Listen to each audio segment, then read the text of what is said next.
आप में से अक्सर लोग अल्हम्दुलिल्लाह साल में कभी ना कभी गोश्त खाना नसीब हो जाता है, लेकिन कुछ ऐसे गरीब होते हैं जिनको गोश्त खाना नसीब नहीं होता। बकरे का आजकल 2000 रेट है, जो गाय है भेड़ा है इसका आजकल 700-800 रेट चल रहा है, और मुर्गी का भी आजकल 700-800 पे पहुंचा हुआ है। तो इसलिए आप दोस्त अब आप कोशिश फरमाया करें कि जब जानवर ज़िबा करें सुन्नत के मुताबिक उसके 3 हिस्से करें। एक हिस्सा अपने घर में रख लें अपने बच्चों के लिए, फैमिली के लिए, दूसरा हिस्सा अपने रिश्तेदारों के घर दे के आएँ, और तीसरा हिस्सा गरीबों के घर दे के आएँ। माज़े से आजकल हम गोश्त का तबादला करते हैं, गोश्त का तबादला करते हैं, रिप्लेसमेंट करते हैं। हम बिज़नेस कर रहे होते हैं कुर्बानी वाले दिन, हम गरीबों को गोश्त दे नहीं रहे होते, हम रिप्लेसमेंट कर रहे होते हैं। चौधरी साहब के घर गोश्त लिया जी और नहीं दिया, जाओ भाग के जाओ चौधरी साहब घर दे के आओ। चौधरी साहब के घर आया, जो फलां हज़रत साहब के घर से गोश्त आया जी, आया है, चलो जाओ तुम भी दे के आओ।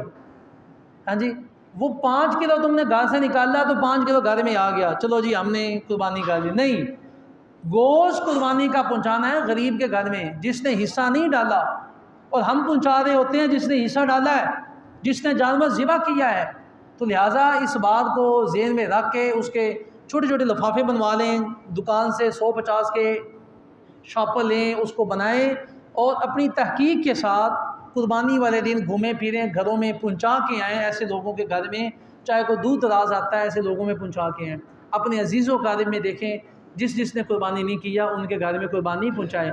ऐसा ना हो कि जैसे वो एक हज़रत साहब ने जानवर ज़िबा किया, मैं वो लतीफ़ा ही बनाया ना, तो जानवर ज़िबा किया तो ख्वाब में देखा जानवर जंगल में जन्नत में चल रहा है, लेकिन जानवर की 3 टांगें हैं।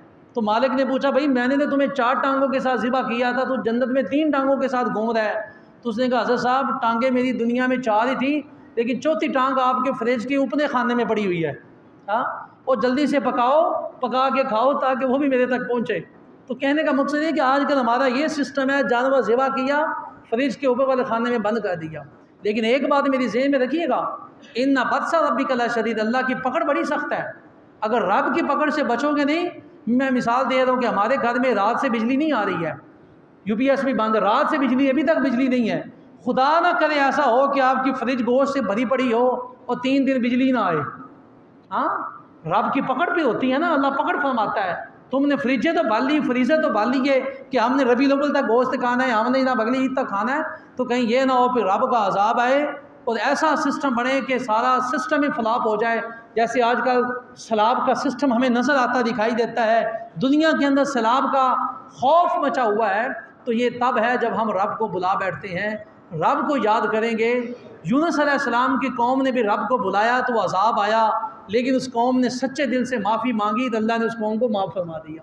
तो इसलिए मेरे भाई ये ज़हन में रखिएगा, कुछ लोग आजकल मार्केटें जा रहे हैं, हम अच्छा सा फ्रिज लें, अच्छा सा फ्रीज़र ले आएँ, ईद पे हम भर के रखेंगे, तो ये देखिएगा अगर बिजली ना आई तो फिर क्या करोगे। हाँ चलो जी, हमारे घर तो सोलर सिस्टम लगा है, 3 दिन धूप ही ना निकली तो फिर क्या करोगे। जून का महीना इतना ठंडा आपको नज़र आ रहा है, कभी सोचा नहीं था कि जून का महीना इतना ठंडा होगा। मौजूद सामीन इकराम, रब की पकड़ से बचते रहिएगा। कुर्बानी में जैसे ईद पे ज़कात गरीबों का हक़ है, कुर्बानी में कुर्बानी का गोश्त गरीबों का हक़ है, उन तक पहुँचाइएगा।